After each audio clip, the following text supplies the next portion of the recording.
咳嗽在现代中医里面把它分得很多，什么气虚咳嗽，什么痰嗽、湿嗽、燥嗽、热嗽、寒嗽。其实在我看来，所有嗽者皆为肺之不宣也，故治嗽只从肺论。那么久嗽可能要考虑到肾了，可能要考虑到脾了。那我想我们这里谈的嗽主要指的是什么嗽啊？还是短时期的继发性的咳嗽。所以大体上都从肺论。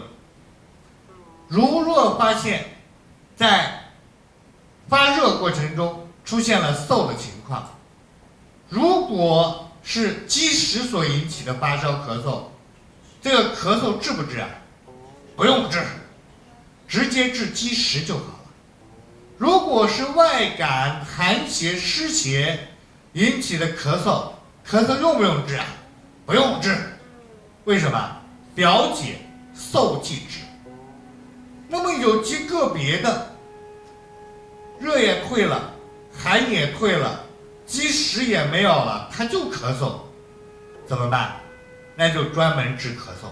那咱们子辰阁有一张非常非常好用的方，这张方就叫做止嗽妙方，很简单，只有6味药。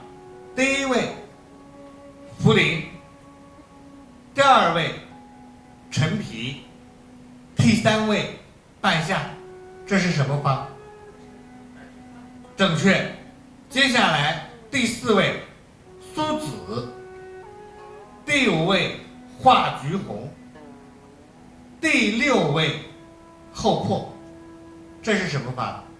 这是黄元玉的苏红厚朴汤。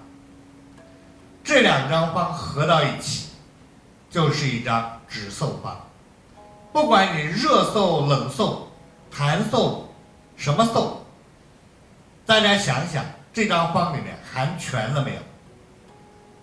全了。茯苓、陈皮、半夏既能够降气引浊，又能够利湿除痰，也能够化痰利湿。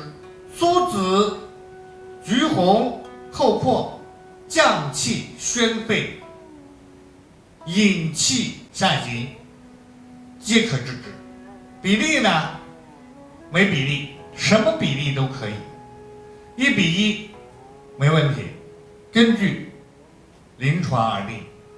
痰重者半夏、橘红加多一点，湿足者陈皮、茯苓加多一点，气逆者厚朴、苏子加多一点。